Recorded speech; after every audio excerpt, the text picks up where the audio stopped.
అన్నయ్య బయటికి రా యుద్ధానికి వాలి వెళ్ళబోతున్నాడు. తార చెయ్యి పట్టుకుని వెనక్కి తీసుకొచ్చి కూర్చోబెట్టి సమాధానంగా విను. ఒక్క మాట చెప్తాను విను. ఎవరి మీద యుద్ధానికి ఎడుతున్నావు? నీ తమ్ముడి మీద యుద్ధానికి ఎడుతున్నావు. ఎవరు నీ తమ్ముడు? ఒక్క తల్లికి ఒక్క తండ్రికి ఒక్క చెట్టున పూసినటువంటి రెండు పూలు వీరిద్దరు, ఒక్క చెట్టున కాసిన రెండు కాయలు. ఈ చెయ్యి వేరు ఈ చెయ్యి వేరు అవ్వచ్చు. ఈ చెయ్యిని కొట్టలేదు, ఈ చెయ్యిని కొట్టలేదు. ఈ రెండు ఎప్పుడు కొట్టుకోవు. ఈ చేతికి నిప్పిడితే ఇది చెయ్యవలసిన పని కూడా ఇది చేస్తుంది.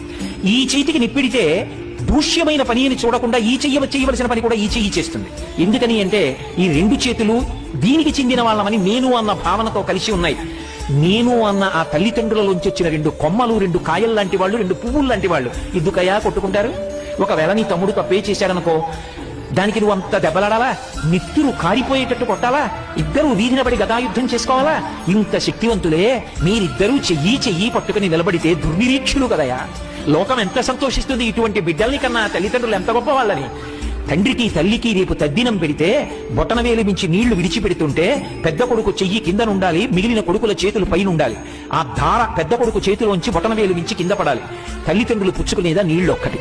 ఆ నీళ్లు పుచ్చుకునేటప్పుడు వచ్చి చూసి ఒక్క చేతి మించే ధార పడుతుంటే కన్నుల నీరు పెట్టుకుంటారు. ఇద్దరు కొడుకుల్ని కన్నాం. ఎందుకు? ఎప్పుడైనా రెండు చేతులు ఒకదాని మీద ఒకటి నీళ్లు పోసిన సందర్భం ఉందా? గడ్డి పెట్టి పంపగలగాలి. ఎవరు? భార్యలు. మీరిద్దరూ ఏ కొట్టుకు చచ్చినా మామయ్య గారి తద్దినానికి అత్తగారి తద్దినానికి కలిపి నీళ్లు వదలవలసిందే. భ్రష్టులై కన్న తల్లిదండ్రులకే కలిసి నీళ్లు విడిచిపెట్టని వాళ్ళని భర్తృస్థానంలో మేము ఎలా గౌరవిస్తాము? మీరు వెళ్లి కలిసి తద్దినం పెట్టండి అని చెప్పగలగాలి. అదే ధర్మం. ఆ శక్తి వాళ్ళకున్నది. వాళ్ళు ధర్మాన్ని నిలబెట్టగలరు. అలా పెట్టనప్పుడు తల్లిదండ్రులు చిన్నబుచ్చుకోవట్లా, ఏడవట్లా? తప్పు కాదు. ఎందుకయ్యా తమ్ముడితో యుద్ధం చేస్తావు? తెలిసి తెలియని వాడు తమ్ముడు, నీకన్నా చిన్నవాడు. తమ్ముడు అంటే కొడుకు లాంటి వాడు. తప్పు చేశాడనుకో, ఊరుకో, మందలించు, చెప్పు. వాడే దూరంగా జరిగిపోయాడనుకో, వాడి కర్మ. కానీ నీ దగ్గరికి వచ్చాడుగా, కొట్టకు, అనునయించు. అనునయించకుండా కొడతానంటావేమిటయా? నీ ఇద్దరు ఆడుకున్న జగడం వల్ల ఆఖరికి ఇద్దరిలో ఒకరే మిగిలిపోతే మిగిలిన వాళ్ళు ఎంత ఏడ్చినా ఇక రెండవ వాళ్ళు రారు.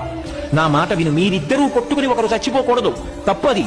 నువ్వు నీ తమ్ముణ్ణి లాలించు, లోపలికి పిలు. ఇప్పుడు కొట్టాను, నీకు బుద్ధి రాలేదా? ఎందుకు వచ్చావు యుద్ధానికి అడుగు. నీ తమ్ముడేగా, కూర్చోబెట్టి మాట్లాడు. పైవాడు కాదుగా, పిలవచ్చుగా, ఇంట్లోకి రావచ్చుగా, మాట్లాడుకోవచ్చుగా.